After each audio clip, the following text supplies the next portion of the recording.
You see, in this kind of a fight, the center of gravity is the civilian population. And if you drive them into the arms of the enemy, you replace a tactical victory with a strategic defeat.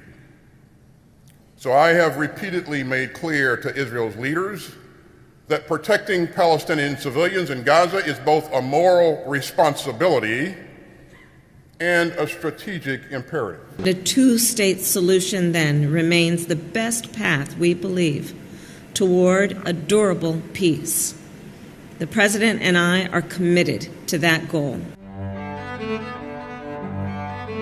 If there is one line that I have heard Joe Biden and his administration re-echo again and again and again and again, is this particular line. Israel has the right to defend itself, but the way they go about it matters. Israel has the right to defend itself, but indiscriminate killing of Palestinians will not be tolerated. And they have said all this while Israel has just continued doing what they do, right? It's not like Israel is heeding the call. It's not like Israel is listening to them. It's not like Israel is really taking what they say to heart, because Israel is just doing what they do. Like if they want to invade, they will just invade. If they want to level Gaza as they have done, they will just do that, and they keep on doing it. Even though Joe Biden would like us to believe that he has frankly told Benjamin Netanyahu that leveling of Gaza and occupying of Gaza is never the plan. But it's quite difficult for us to believe that if the evidence on the ground does not support what he is saying. And at this point in time, it's difficult to understand or to know who is really listening to who. Like, is the dog wagging the tail or the tail wagging the dog? Who listens to who? But before we continue, I want us to watch a short clip from this video.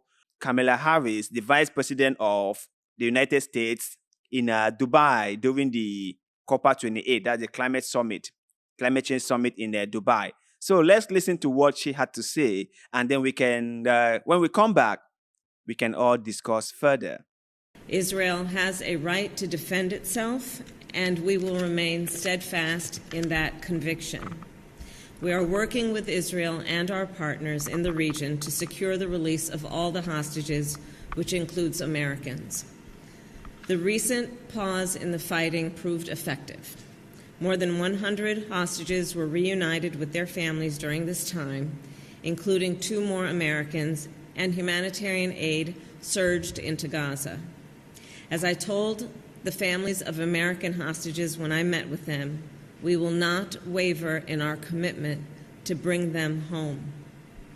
Let me be also very clear, as I have said before, we cannot conflate Hamas with the Palestinian people. Hamas is a brutal terrorist organization. Hamas has vowed to repeat October 7 until Israel is annihilated.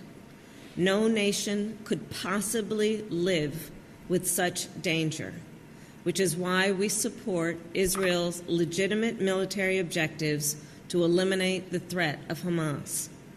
President Biden and I have also been clear with the Israeli government in public and in private many times.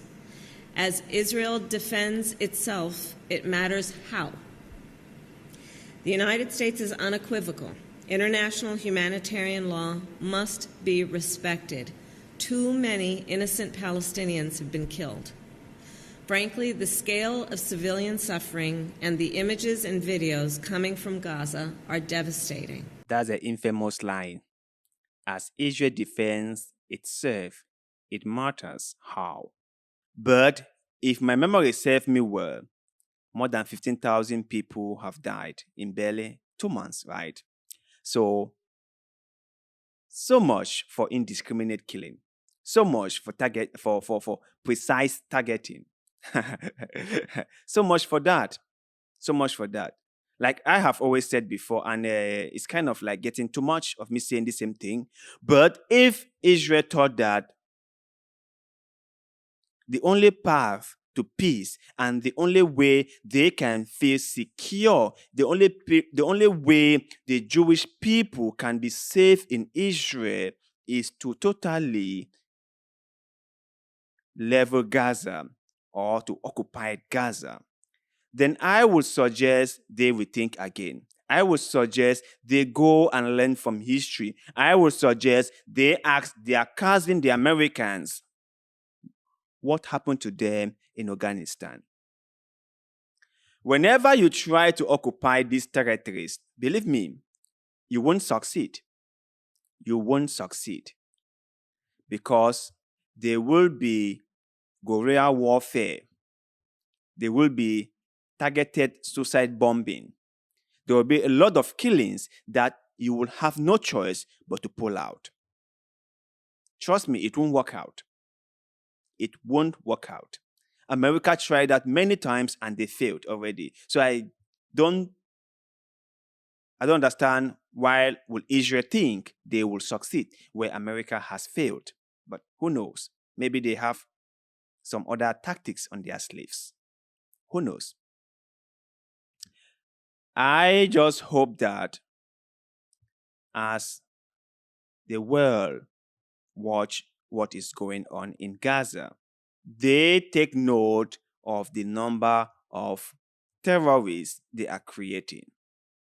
I just hope that as we all sit back here and watch the children in Gaza being traumatized, being driven into the hands of terrorist groups in the area, I just hope we all understand and we all take responsibility for that.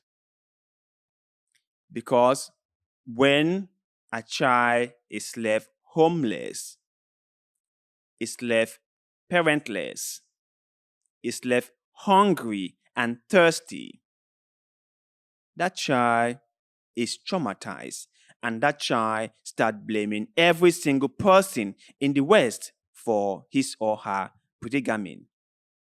And before you know, that child's grief and hatred is being weaponized by jihadist groups against us. And that is how most suicide bombers are created.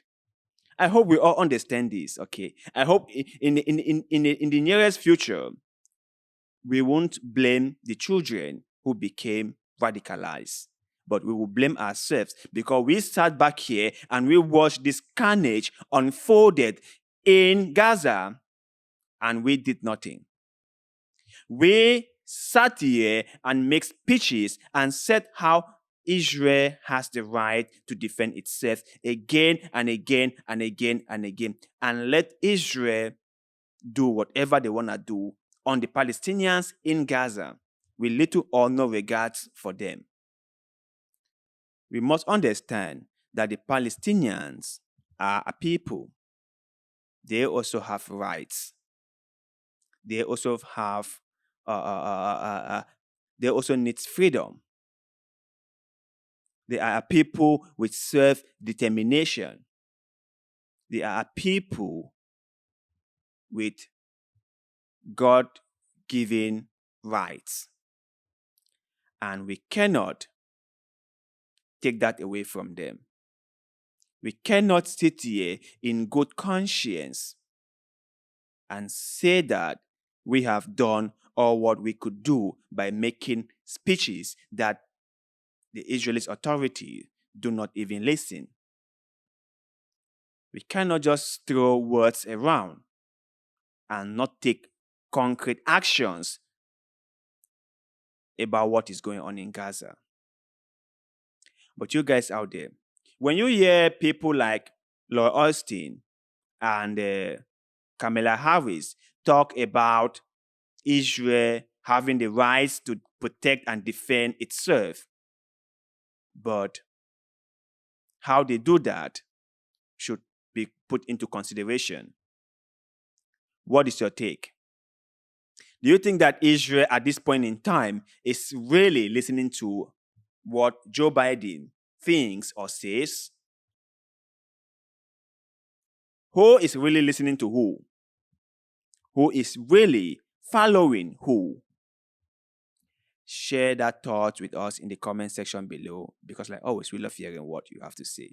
And please do not forget to like this video, share it, and subscribe to this channel, because that helps us a lot. We are really trying to build this channel, and we believe that by you subscribing, it's going to be of enormous benefit to you. And we shall forever appreciate your love and support.